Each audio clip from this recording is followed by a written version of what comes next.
Hey everyone, this is Different Spectrums Podcast, and I'm your host, Dr. Nazir Zerka. Go by Dr. Naz, licensed clinical therapist, social worker, group therapist, public speaker, and all that other crazy shit. I am humbly and excited to bring you onto the podcast to listen to us. We've got tons of pods. You can go back and look at our catalog with tons of beautiful guests, awesome guests, intelligent guests, magnificent people. Go check those out. But moving forward, I will be your host and only host, and really excited to bring you a new era of more personable, more self-help, more things to educate and bring to life the characters, movies, and shows in which we were originally supposed to do. So much appreciation for you guys following, listening, paying attention. Please like, share, so we can spread the word, so folks like me that are very authentic can get more clicks, likes, and just more people to listen and hear. I also want to bring attention to the intro, all the resources that we have in the link tree. Please go check those out. Remember, tons of free worksheets for you, friends, other therapists. There's assessments for ADHD, autism, anxiety. There's couples related stuff. There's coloring related stuff. It's all free. And plus I have a massive list of athletes, for those of you that love sports, of folks that have mental health related issues that have been collecting that. It's over 60 pages long. And I've been doing it for about 6 or 7 years now. So much appreciation, much love. And thank you for rocking with me. Enjoy the show, enjoy our guest, or just enjoy me running my mouth about whatever we're talking about today. Much love, y'all. And remember to take care of yourselves. And if you don't, we'll get you there. We'll get you there, homie. Peace. Okay. Before we get into the podcast, I just want to let everyone know the scene in which you're going to see is going to be from Loki, season 2, the ending credits. Or just the ending scene in general, not the credits, of Loki. So for those of you that are listening on Apple, I don't think that's video podcast version. So if you want to listen to it on Spotify, you'll be actually able to see the video, or you can go on YouTube later on and then watch the video. With a quick narration of the scene in which you're about to watch will be him trying to figure out how to save the universe. And thus he is martyring himself. And he is going into this like fucking bomb, or this thing in which they're trying to fix to hold the multiverses together because they're all being destroyed, and a bunch of other chaos, which doesn't really matter.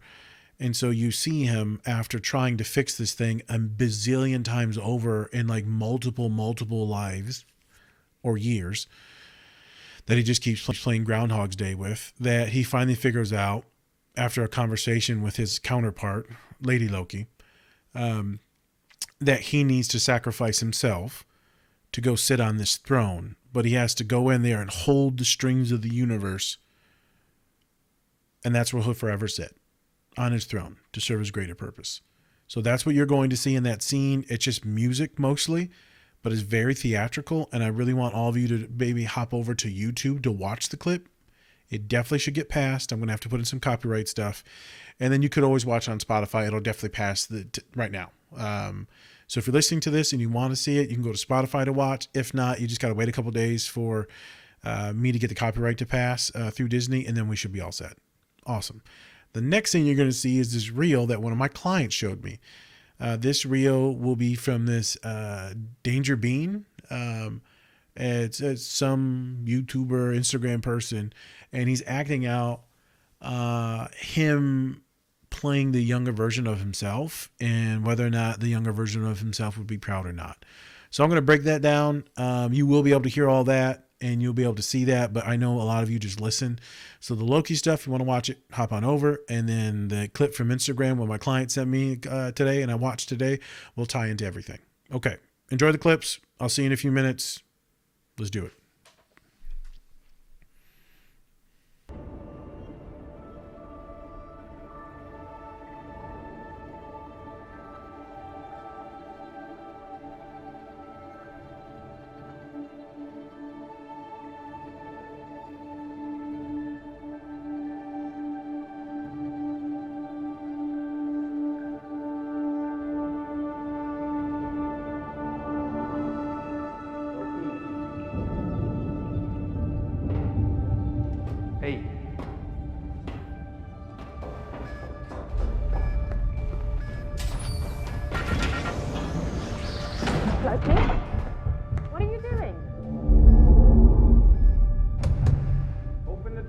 Okay.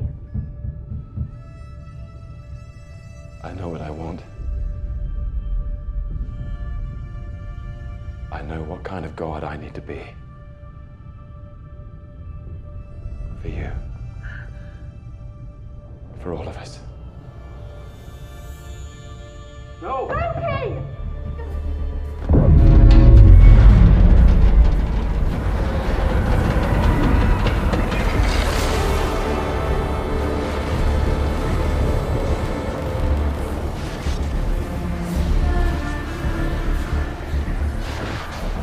I need to get out of the house.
The branches are dying.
childhood self would think of me today. If you take this marker, your childhood self will appear for 20 minutes. Did you just read my mind? Just go with it.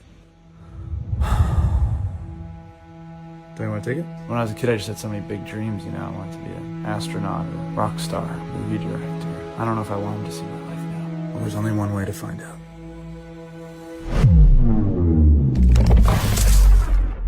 Hey. Are you grown-up me? Yeah. Whoa. And look, buddy, I just want to say I'm not an astronaut. I'm not a... Is this your apartment?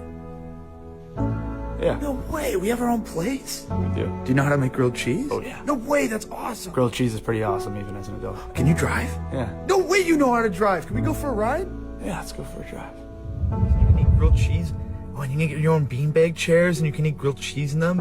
And you can stay up as late as you want. Oh, you should get a sign for your place, like the one that's on my bedroom door. That'd be pretty cool. That's a great idea.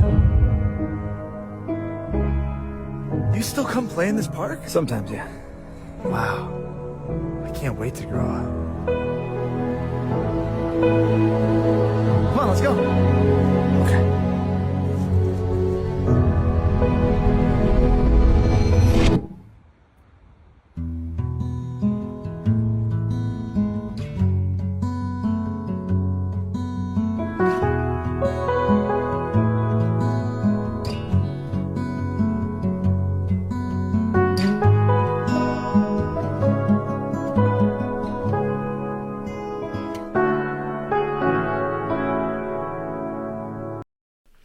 Okay, welcome back. So we're about to get into some scenes from Loki. And for those of you who don't know who Loki is, it is a character in the Marvel franchise. He is the son of Odin and the brother of Thor and Hela. Forgive me, I forgot the mother's name. She ends up dying. The father, Odin, ends up dying as well. That's very sad. Played by Anthony Hopkins, should be noted, fellow autistic individual, one of the greatest actors in history. And then you have this Loki character, though. So Thor, obviously, God of Thunder, gorgeous, huge, tall, the shiny star of everything, the chosen one, all that stuff, blah, blah, blah, blah, blah. And then you have Loki that pretty much lives in his shadows, that is pretty much kind of the bastard son. And then you find out in later movies that he is the adopted son, so it's not even Odin's actual kid. He's part frost giant. And so that creates a lot of imposter syndrome as well too. And I'm going to go go through just a quick summary who he is and how his identity shows up, because that's going to play into a lot of folks that probably are neurodivergent, autistic, a lot of marginalized identities. And then we're going to get into the show. And the show today is going to be about this Loki scene, which I said, and then this other clip that my client sent me. But specifically, we're going to talk about purpose. What is your purpose? What is my purpose? How do you find your purpose? And just overall, how we all fucking struggle with figuring out where we are in life and what are we supposed to do? And also, does your purpose change throughout life? Yes, it does. And what the hell does that even mean? I'll share some stories about me, how I feel like I fulfilled a lot of my purpose over the weekend, working in group therapy with clients, and a lot of climax of this past year of my therapy practice in the nonprofit. So I want to share some of that stuff and how I was affected, not the stories from the clients. And yeah, I think that's about it. So that's what we're going to do. And then we're going to do some actual sharing of my therapeutic process and what other therapists work on with their clients. And maybe you guys will learn from that and do your own little homework assignment. And I challenge you to maybe do the homework assignment. Remember, I am not your therapist. And I am not licensed to work with you. I do not know you motherfuckers, but this is some stuff that I do with my clients that ends up being very beneficial and also very traumatic. So this is a trigger warning for any of you listening to the rest of the pod, that a lot of this stuff is extremely hard and difficult to listen to, especially if there's a lot of grief, regret, depression, things like that, and just mediocrity that's coursing through you.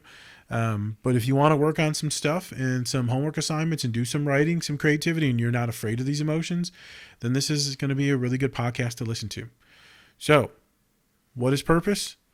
Would you be proud of yourself if you were a little kid? And then how do we entangle those or tangle those or enmesh those or marry those and move forward and try to be fucking happy for once? Because we're all miserable fucks. So, all right. we are going to actually talk about who the fuck this guy Loki is. Played by a gorgeous actor. Definitely just forgot his name. He's a white man. He's a gorgeous white man. Big ass head. Talking about his forehead, not his penis. So let's look at this. It says core identity. He is a shapeshifter in every sense, not just physically, but also emotionally and morally. The fact that I'm reading this right now and the dyslexia is not kicking in is wild. Like, can I actually read? Jesus, am I not special? Driven by deep insecurity, abandonment wounds, and a craving to be seen, chosen, and valued. Well, fucking hell. I feel like we all want those things. I feel like a lot of us don't get those things. Let's continue. Key traits. Charismatic, witty, performative. Oh, that sounds like me. Intellectually sharp, but emotionally avoidant early on in the series in his life. So intellectually sharp, I'm not really emotionally avoidant. Oscillates between control and vulnerability. You see a lot of people with like PTSD do that. Traumatic upbringing from their families. I guide you back to the podcast that I released last week on Zootopia 2. And so it's going to really kind of talk about like the bunny kind of version, right? Wants that control, but also like the vulnerability is really tough. This character oscillates between that a lot. Uses mischief, manipulation as protection, not just power. So obviously he uses manipulation, and there's some fantastic scenes with him, like fantastic. Well, it's not good that he's manipulating, but you know, I mean, you got to do what you got to do. We all got choices. You know, I'm not judging him. No, I'm judging him. He killed a lot of people. He should be judged. But all jokes aside, he uses it for protection of himself, his identity, who he is, the abandonment and all that other stuff. But also he is trying to get some power, but a lot of it is just respect from his mother, his father, his brother. There's a lot of shame tied into him just trying to be seen by his father. Inner conflict. I am meant to be the villain, or am I become, or can I become something more? So he really struggles with that. I think a lot of us really struggle with that. A lot of us kind of feel like the villain in some story arcs. I'd say probably more dudes fall into the villain archetype. And something more. I think a lot of us are wondering, can we or will we become something more? Struggles with imposter syndrome, identity, and worth. Well, we'll join the fucking team. Constant tension between seeking power versus seeking connection. You're going to see this in a lot of people, man. A lot of folks, you'll see some autistic folks that kind of figure out the code and the algorithm of humans. And so it feels like they're like manipulating, but in actuality, they're just navigating the world in like a certain way. You'll see that with like other folks that are actually trying to gain power and control over people. Yeah, that's not what a lot of us are doing. We're just trying to not be hurt while still seeking like deep connection. But obviously he's deeply troubled. Arc evolution starts as the othered son, like I said, living in Thor's shadow, becomes antagonist, trying to prove his worth through domination, right? He literally tries to kill everyone in New York. I think that was the first Avengers movie. Gradually continues his own patterns through loss, failure, and reflection. Like I said, he loses his mom, loses his dad. Yeah, I think there's one point in time where he thinks he loses Thor, and like Thor may die, I think in like one point. In the Loki series, shifts from self-preservation, right? Because it's literally all about him just trying to survive and like get out of this jail or this purgatory type thing in the multiverse, like policemen, whatever the fuck they are, versus responsibility. The story arc, glorious purpose. That's why we're here today. Glorious purpose. End of season 2, Loki redefines glorious purpose. Jesus Christ, I should have read this. Chooses burden over ego. Yeah, he does. It's a fucking burden, my guy. For those of you that follow me on Instagram, you saw that I posted some Loki stuff.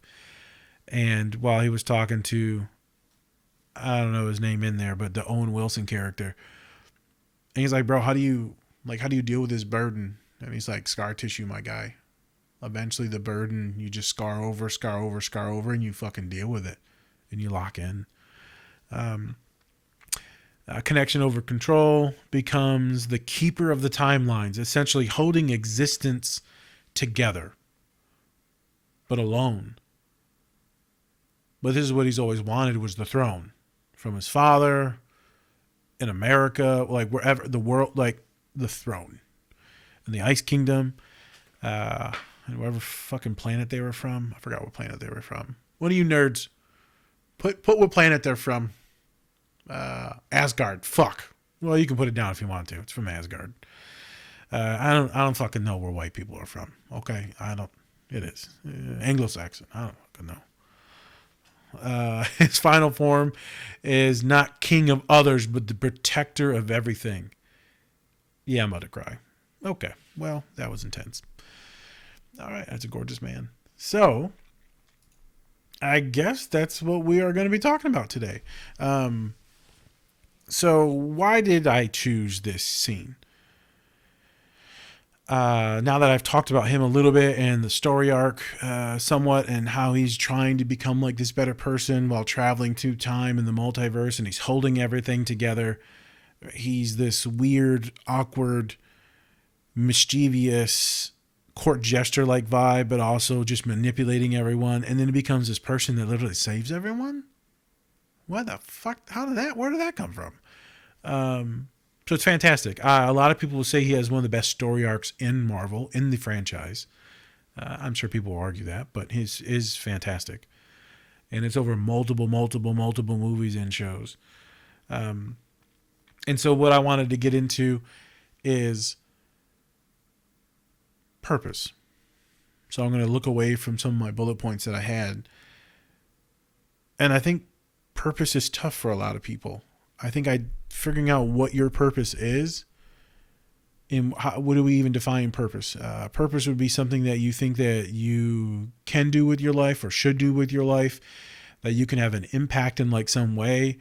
And that could be that you want to be a better father, wife, son, brother, cousin, professor, fucking cure cancer, save lives, right? Teacher, whatever it is. You want to work with folks that are autistic, folks that are black or brown. Like, you think that your purpose or passion or reason and why in which you exist is out there somewhere, and it's up to us to figure out what that purpose is. And I would say majority of folks never actually find out what their purpose is. I don't have statistics on this. I'm just fucking around right now, and through my clinical experience and my knowledge of humans I've worked with for the last 12 years and my own experiences, that most of us are kind of just bebopping around in life and just kind of playing the cards that we're dealt, kind of seeing what happens and trying to figure out our identities, but maybe we don't really get a chance to figure out our identities because of the choices that we're given. And a lot of them aren't good. Some of us are born in poverty. Some of us, our parents tell us what to do. Sometimes our culture, religion tells us and dictates what us to do, what we can do. Our gender will dictate what the world will think we can do. So purpose could be found out very early in life. Maybe something happens and you were taught a certain thing. Maybe there was a trauma that's your story arc, like fucking Batman and all these other DC characters, when like there's horrible tragedy and their family dies. Or maybe you build it. Maybe it changes. Maybe you meet new people, have new experiences, and then your purpose goes from one thing to the next, to the next, to the next, to the next. As some of you know, right, I've been a therapist for like 10, 11 years now. And I didn't always start out to want to be a therapist. I didn't even think I was going to college because I thought I was in a one-way trip to prison or just hustling to make a living. And then you're big, you're strong, you play football, graduate with honors in high school, you're smart, you take some classes, you fuck up those classes, you're thinking you're going to become a doctor, you switch to physical therapy, you also take psychology classes, and then you try to get into graduate school for physical therapy, you can't get in, you get waitlisted, so then you go to social work school to make the most money and not like a PhD in psychology. Because social work would be the quickest 2-year option instead of like a 5-7-year option. I need to take care of family. You just kind of fall into it. And then I'm thinking I want to work with athletes. Instead of rehabbing bones, muscles, rehab minds. Purpose is athletes. Purpose is black folk, majority because the athletes. And then some brown folk as well too. And then it changes. And then you're working with majority like autistic folks and student athletes. And then it changes again. Based on the place where you're at, location, life, and now my company is like 90% women. And I'm getting ready to open up my third neurodivergent women's group, which is interesting. So, purpose can change. I think my purpose is to help people, protect people, make people laugh, smile, make people not want to die, make people excited, make people believe in themselves, make people feel safe. My purpose is to make people feel things, good things, not bad things. Used to thought it was a villain. And now I control multiverses of people's lives and have this horrible burden of making sure my clients don't die, which is intense. But it's fantastic because I'm really good at it. And it's actually very simple. And I think many of you listening to me also have the same superpowers in which I have, which is just being a good fucking person and listening and making sure people feel heard, seen, validated, affirmed, but also setting good boundaries with yourself too, to where you don't get too burned out. But still, I think the purpose was always to have connection and to make people happy. It could be a trauma response to make sure people feel happy, but also it's just fun to have fun and talk shit and watch people smile and enjoy, and just sitting there with someone on a park bench or on a basketball court and everyone just vibing. They're not worried about their parents, their bills. You're just two people existing in this realm together, grounded in the place that you're at.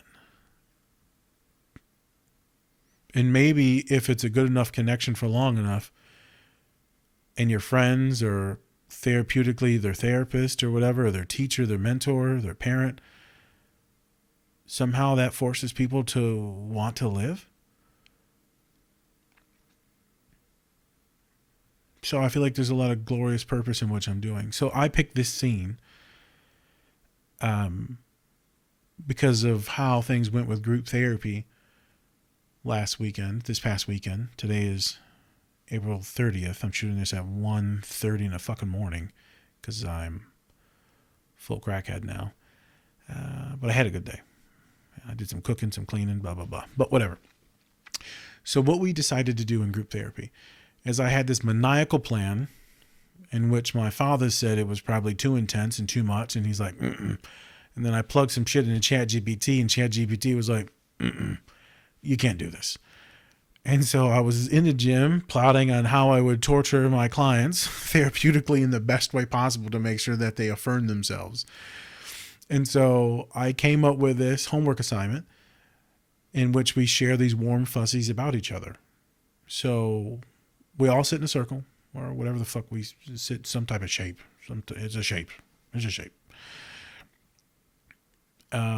And let's say there's 7 people in the room. So that one person right here sitting will just sit and listen, and clockwise or counterclockwise, you go one by one where each person tells that person how they like them or admire them or how they make them feel. Just affirmations about who they are as a person, identity. And it could be something as basic as, you're gorgeous, girly, you're good, you're a baddie. Or you're lovable, you're kind, you're safe, you're a good listener, you make me feel grounded, you make me feel fantastic when you support or give good suggestions. Some of the folks said that you're strong. They admire them and their work ethic, their ability to regulate their emotions, their ability to set boundaries with others, their humor, their kindness, their creativity, all of those things. Like, there was a million things in which people admired in people. It's fantastic. So I've been doing this for years. At my old school, at this school, and now in my private practice. Different Spectrums Corporation. 5013C. Whatever the fuck it's called. Nonprofit. And so we do this. And we're fantastic. And people go around, and the one person who's getting serenaded with good things usually is kind of tweaking out and dissociating, because we as humans are not good at hearing good things. We never hear anything good. And we definitely don't hear that much good to where it's like a 10-minute baptism blessings, child, blessings, about how awesome they are. That shit never happens. And so most of my neurodivergent girlies and boys, but mostly the girlies, they're kind of scared and have imposter syndrome and been bullied and neglected and oppressed by the world, by family, by friends.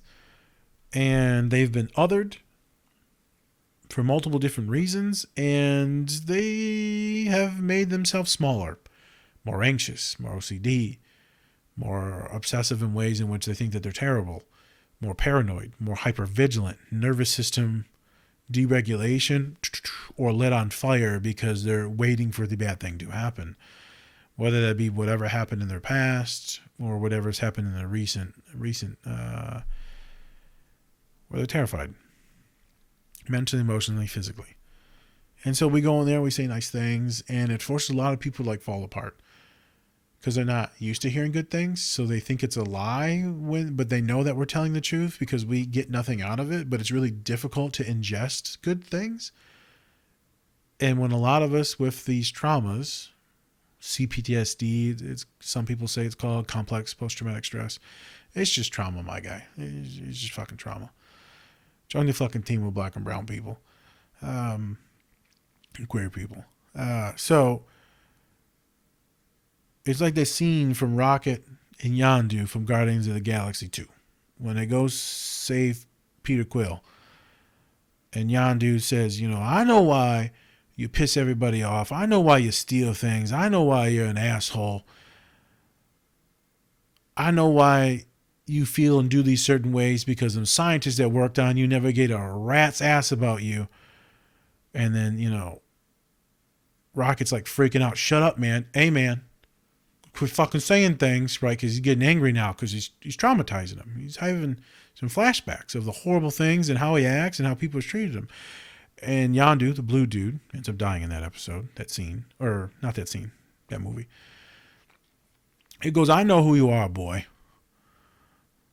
You're just like me. And the crescendo of that scene is he says, but anytime anyone shows you just a little bit of love, it lets you know how empty you are inside. And I show that scene to clients and they normally cry. Because it's true.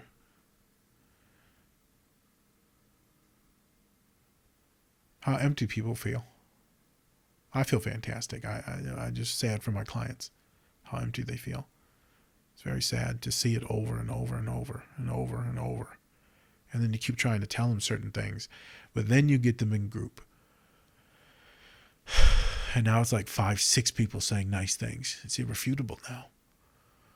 And then people give them gifts and they make them things and it's creative and they say things in a different way and they smile and they affirm each other. And there's this emotional intimacy that builds in group over the weeks and weeks and weeks. There's food that's shared. There's laughter. There's sadness. There's medical trauma. There's all of it.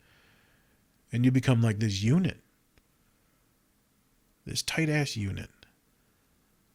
So people deregulate within that chair. And then the folks that get to say the nice things, it's tough for them because, it's tough for a lot of us traumatized fuckers or neurodivergent bastards to talk.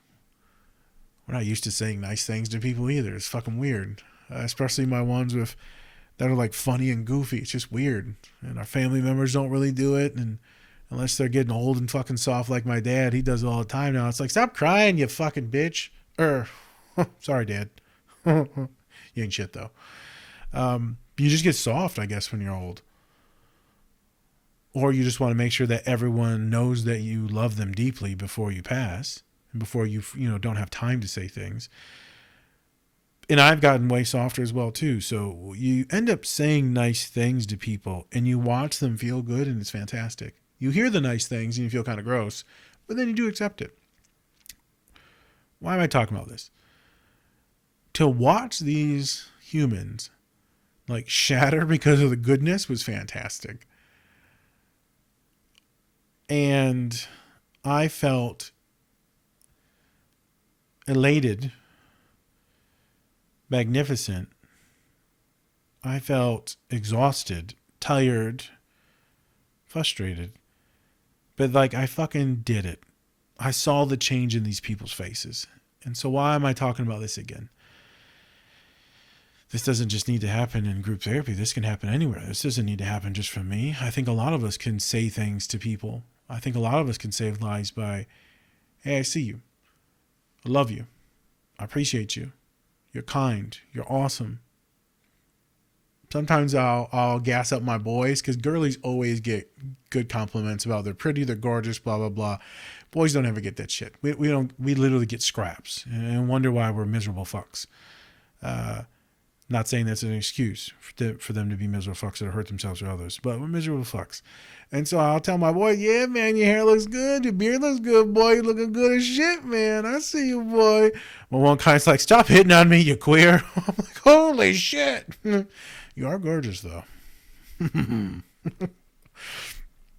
My one girl today, she said something about her eyes, or like someone was looking at her eyes, or she had pretty eyes, and I was like, all the better to see you with, my precious. And she's like, you're the weirdest sumbitch there is. I was like, I know. I like being funny and weird because it's just fun, because if I don't make the jokes, I don't get to have fun, but also my sessions were just people being sad as fuck. And then that's not fun. And autistic or ADHD folks or deeply traumatized folks don't want to keep coming back to miserable fucking therapy sessions because they don't want to deal with that, right? They got to put on a suit of armor every fucking Tuesday and then just be traumatized. No. We're going to have a good ass time. We're going to cry. We're also going to have a good ass time. And I'm probably going to bully you a little bit. I had a client the other day. Magnificent woman. And she was like, why are you being so mean to me? And I was like, this is the first good time we've had in therapy in a long time. I haven't seen you happy in a while, right? There's no trauma for us to process. We're just kind of vibing. I was like, I'm going to kick you in the fucking head a couple of times. She's like, why? Because I can. You're too happy. You're too happy. As my clients would say, I need to make sure you stay in therapy. So I got bills to pay. That's not true. That's all sarcasm. I hope that some of you fuckers laughed. If not, I'll kick you in the head. I'm not doing that. So I felt like I served a big purpose. And I would love to see if you guys feel like you have purpose when you help others. Feel seen, heard, validated, whatever you thought you were missing when you were younger. Maybe younger was just a few years ago. Is there a chance that you could fill in that spot for others? Without burdening yourself too much. I know you got shit to do. I know you're busy. Don't want you to overextend. You're certainly not anyone's therapist. But maybe your purpose is bigger than just going to work. Maybe it is something creative that you're doing. Maybe it is the music. Maybe it is the art. Maybe it is opening up the door. Maybe it is smiling at people at the grocery store. Maybe it is posting a couple things, geopolitical things, like standing up for like children being slaughtered and like other things like that, racial things, queer related things. Maybe it is that. Maybe it's just doing your best to survive in the miserable world in which it is, and so then others survive. Maybe it's just having fun with your bestie and making sure that you and your bestie survive together. Maybe your purpose is to study hard and solve some crazy stuff, or to be an astronaut. Who knows what your purpose is? And then it could change day to day. You have daily purposes, maybe, passions. There's probably lifelong ones as well, too. How the fuck do I know? Your therapist doesn't know. I don't know. But I believe that we're here, and it's a scary world, so we might as well make the best of it and make sure that other people don't suffer. And so if they're around you, then they sure as fuck gonna know that they're safe. They're going to know that they're safe. They can finally breathe. They're finally around a good person that's not going to hurt them or take anything from them. So, you, me, you grab these strings of reality. And as I try to tie clients, when they see me like visualizing, dissociating off into the distance, and I'm trying to like put emotions into words, it's like you can feel, if you reach your hand out, right? Mentally, you reach your hand out and you're talking to someone, like you can feel when they feel comfortable or safe or happy or joyful. You can feel like when they actually let you see them and like the mask falls It's my favorite part. You see the mask fall. It's like you know that you finally have them like in your grasp. And you're both just sitting with each other.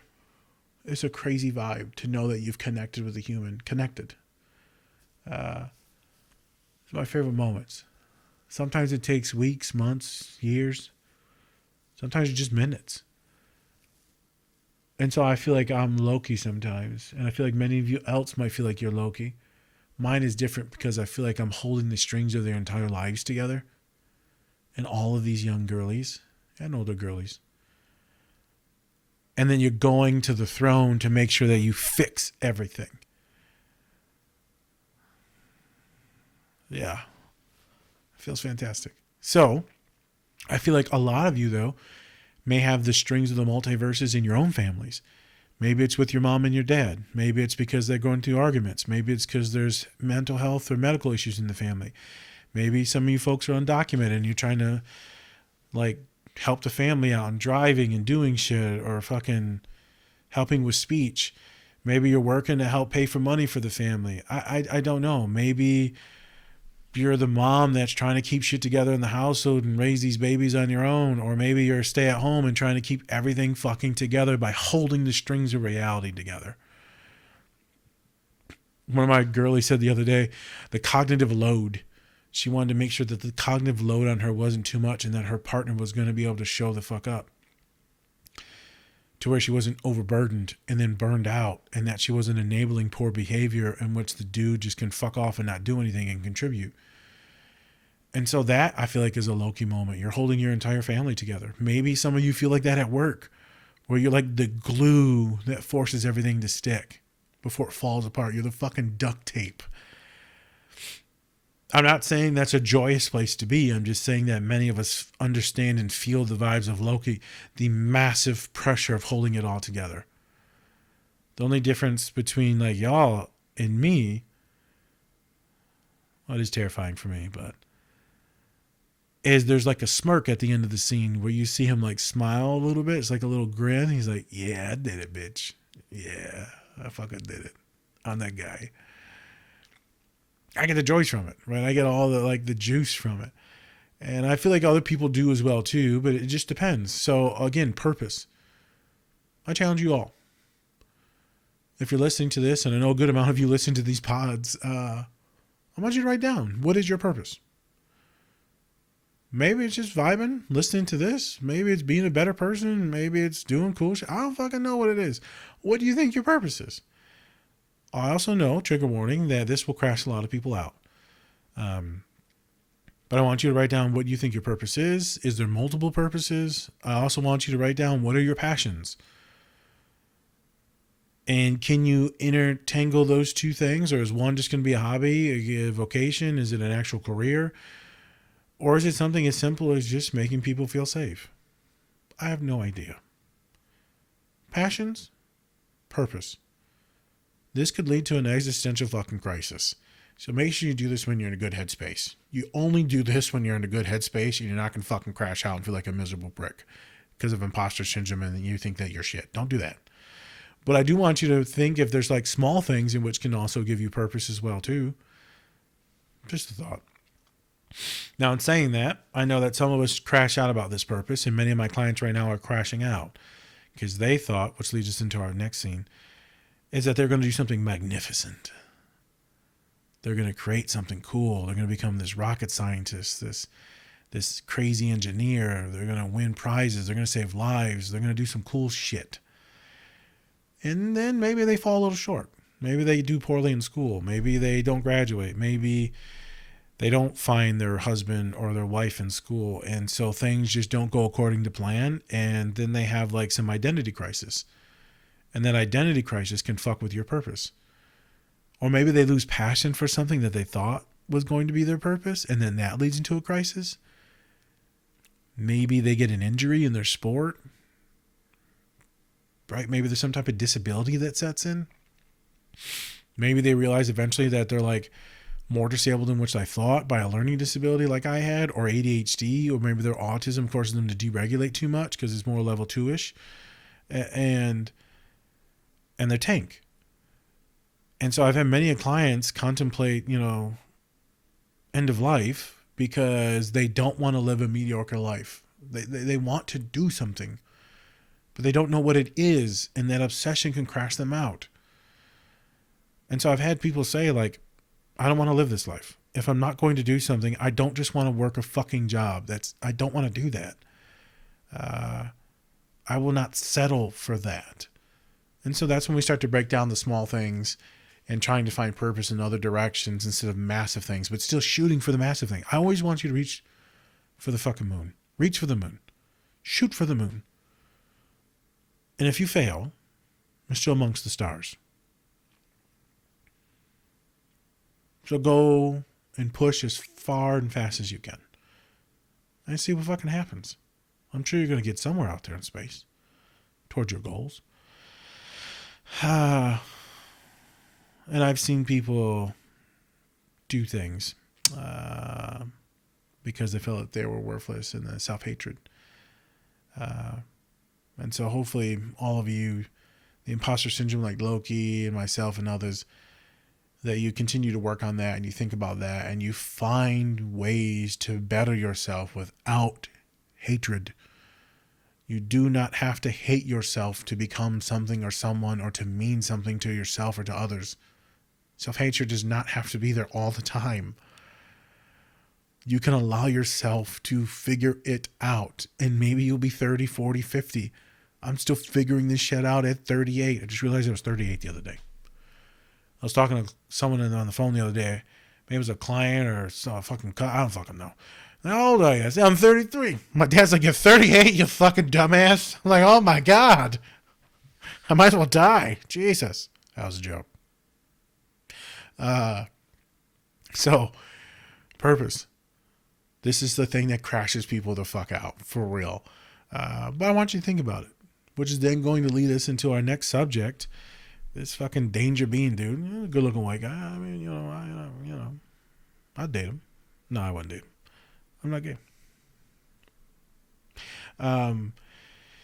So instead of like the purpose, he's talking about transition. Instead of this purpose thing, he's talking about something I do with a lot of clients with like a lot of depression and self-hatred, of like what they've become. What have you become? I don't know what movie that's from. Is that Lion King? You are more than what you have become. That was my Mufasa voice. It was terrible. And so my client sent me this. And this is a role play that I have people do all the time. And people usually love it. People normally don't want to do it. And they avoid it like a sumbitch. But my G's, it doesn't matter what gender, my G's, my gangsters, they do it. They do it. And you know when it's real good too, because you'll see the tears on the paper in which they've done the journal. Like real shit. You will see the tear marks. And so I do this for only certain people to help them feel more congruent on who they are, who they've become, where they're going, and what they've come from. And so it's a very good visual in which I was telling someone recently. I was like, hey man, write this shit down. Would your younger version be proud of you? And he said, no, immediately. I said, well, what grade are you talking about? He's like, high school. No, man, not fucking high school. You're already cast out from anxiety and all that shit. Your mind changes at 13, man. Puberty and shit. You start getting anxious. You start contemplating where you are in the world. This is all cognitive development stuff. And you see how people perceive you, and it gets really intense. Really intense emotions, puberty, anxiety, all of it. It's too much. So that you're already fucking getting Looney Tunes by then. And then like around that 7 years old again, you're really starting to have another cognitive leap. And so I want before that. So I normally like to say, first grade, second grade, maybe a little bit before that, right? Definitely before third grade. I want it younger. Because my boy and other people will be like, I think he'd be disappointed in me. I think that he would be surprised that it didn't become any of the things that he thought I was going to be. And I was like, this little ass motherfucker, the 5-year-old Is he going to think you're a piece of shit? Yep. I said, my God, it's a miserable fuck. I get that you got anxiety or OCD or trauma and all this other. I mean, okay, but Jesus Christ, you mean you're a miserable fuck then? This is how I talk in therapy sometimes. Oh, maybe not. Maybe maybe he wouldn't say. I just fucking think about it. He thinks about it and he says, no, man, I don't think he would be proud of me. I said, that's you talking, you sumbitch. That's you. That's not the kid talking. That kid ain't saying that shit. And so my clients will fight me on it. And so this clip shows you an actual real visual and what it would look like. And he goes to apologize to the kid. He said, hey, man, I'm sorry. I wasn't an astronaut. I didn't do this or that. And the kid's like, wait a minute. This is your house? Yeah. Wait a minute. Can you make grilled cheese? He's like, yeah. Can we have grilled cheese now? Yeah. He's like, grilled cheese is even pretty good, like when you're older too. He's like, wait a minute. Can you drive? He's like, yeah, I can drive. He's like, can you take me for a ride? He's like, sure, dude. Like, I can take you for a ride. The kids in the car is just like, man, you got grilled cheese here, man. You can do this. We're going to have a beanbag. Remember that cool ass sign or that like nerdy shit that we had on the wall? Like, yeah, man, I remember all that. That was pretty cool. He's like, man, you can do that in your house now. The kid's just excited that you're doing things, that you're taller and bigger, that you're smart, maybe that you're in like school and college if they know what that is, maybe that you have a job, maybe it's the cool shit that you have on your walls, maybe it's that you can draw and make things, maybe it's that you can cook your own food, maybe it's because you can fucking reach the fucking microwave in the refrigerator, maybe it's because you can drink beer. And they're like, you can drink beer one day? I'm like, yeah, kid, you want one? You little fucking borracho. And so the kid's much more cuter. I think I just wanted to be like a Ninja Turtle growing up. Like a Power Ranger, like Digimon type shit. I just wanted to like do cool shit and like fight and chase people around and play and with my action figures, with Spider-Man, with my Batman stuff, with my Power Ranger stuff, right? I just wanted to eat fucking pizza and be like, I'm a turtle. I should have known I was autistic. I remember I would play in this pond and I would collect all the fishes from the pond with a 5-gallon bucket. I'd just scoop them up. And I'm pretty sure I stole a turtle from the pond. I did. Motherfucker was shitting there. I think I stole 2. And I put him in a little plastic swimming pool at my house. I had fucking warts all over my hands because that nasty ass fucking pond and the fish and the turtles. It was horrible. I had to freeze them all off. It was terrible. I just went on a whole story about turtles.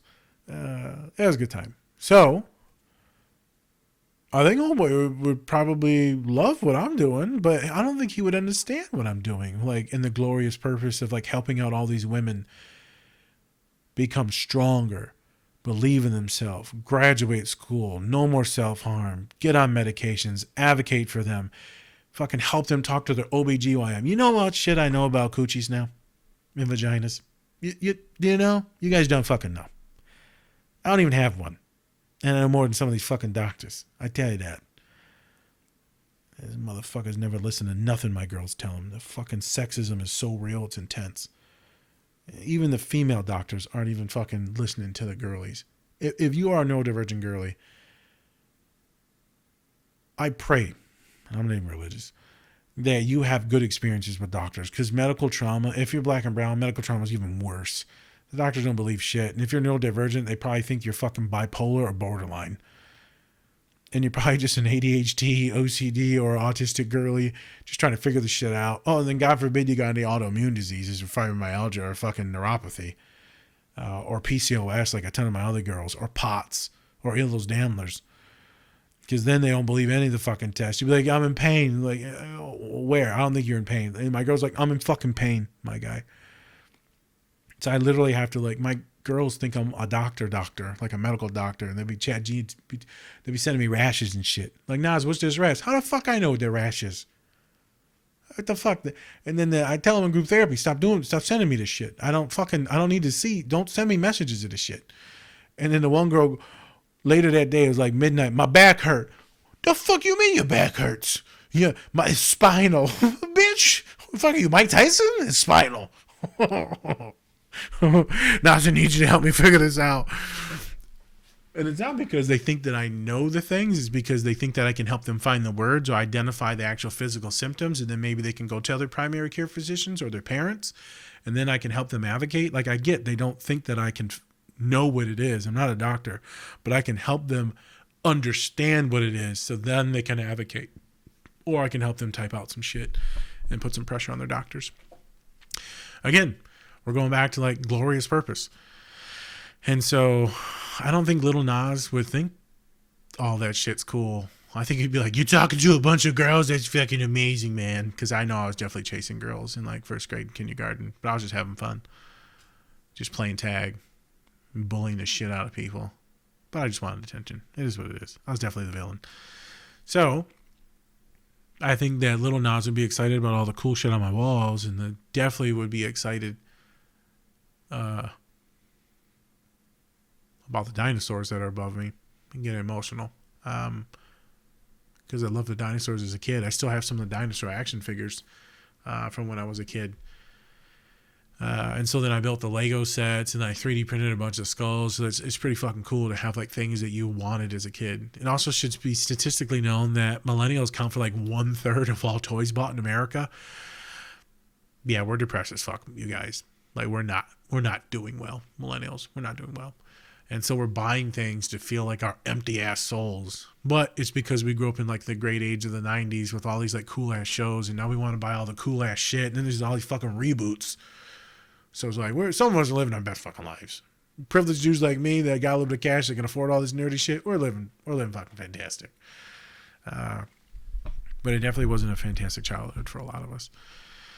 So he'd probably be cool with that. He'd probably be kind of confused that I'm bald. He'd probably be kind of confused that I'm fat. Why are you so big? Did you eat your mom? Jesus Christ. Why your legs look like that?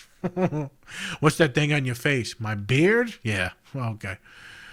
Can we not see good? Jesus Christ, kid. What the fuck's wrong with you? He'd probably spit on me. Yeah, and then probably try to beat me up. I was a little shit. I think he'd be really excited to see my dad. You still got your dad with you? I know he would be excited as fuck. He would be excited about that. He'd be excited about having my brother here as well too. He'd probably think it's cool that I work. He definitely would like the car. Definitely would like all the TVs, the little fucker. And he'd just be running around with his curly hair and happy as shit. Before life gets really hard for a lot of us. We get stripped of our innocence. We get beaten by the world, by others, loved ones. We get beaten by friends, emotionally, physically, intellectually, some folks sexually. And you just lose things and you get angry and you get depressed and you get isolated. But the younger version of us would probably love a lot of stuff that we're doing. Homework assignment time. Done rambling. I would challenge some of you that want to think about something is, what would you say to your younger self? If you were to write a letter on advising them, what would you say? I would love for you to leave it in the comment section on YouTube to help others heal, and maybe that will be part of your purpose today.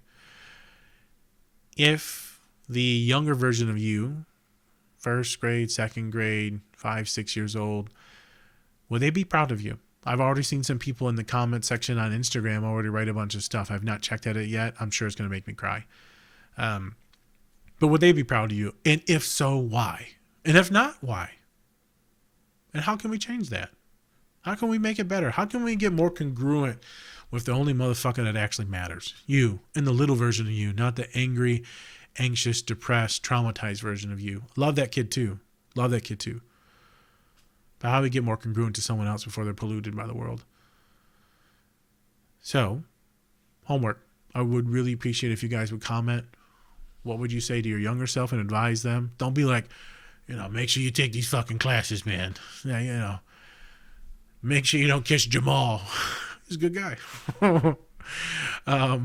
Make sure you wear a condom. Make sure you don't eat a whole bag of fucking hot Cheetos in one setting. Well, why not? Because you're going to shit fire and lava. Oh my God. Make sure you don't eat your best friend's chili. You're going to be sick for 3 days. You're going to get hemorrhoids. It's not going to be... there's going to be blood. It's not going to be fun. Fuck you, Colin. You piece of shit. Don't have your dad cut your hair in the 9th grade because then you go bald. Yeah, don't do that.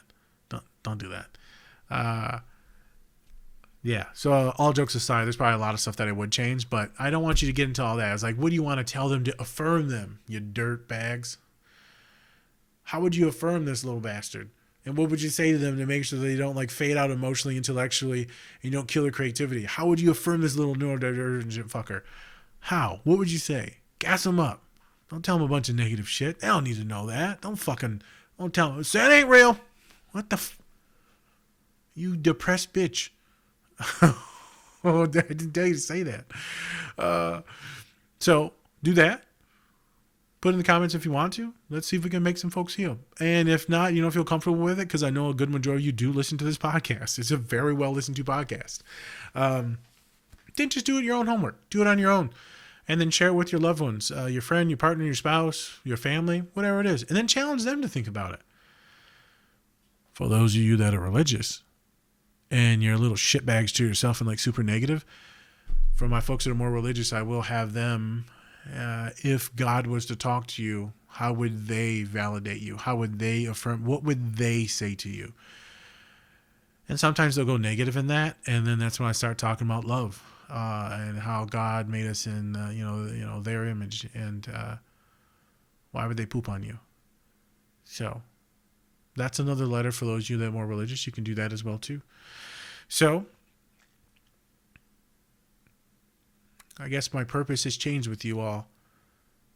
I want to help more people on this instead of doing all these. We're going to do more interviews, but just doing things that don't matter. I want to actually provide community with you all.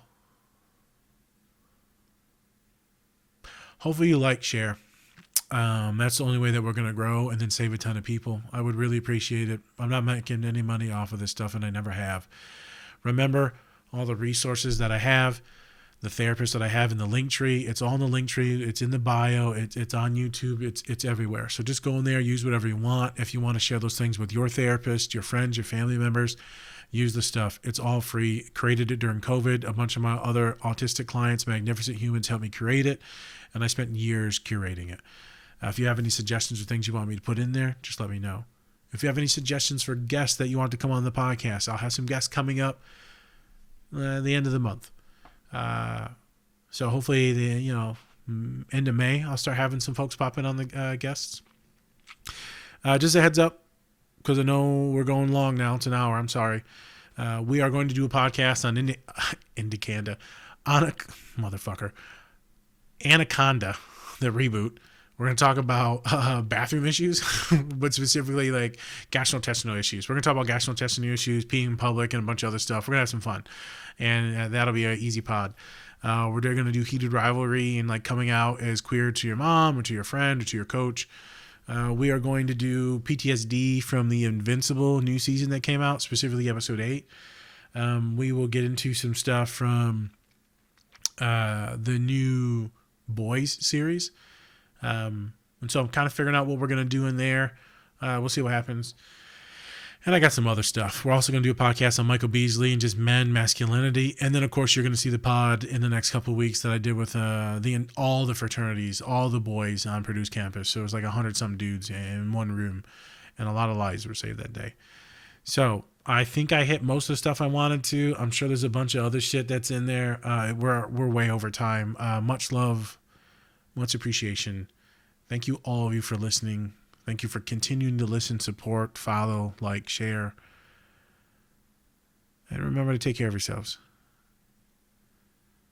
If you don't, we'll get you there.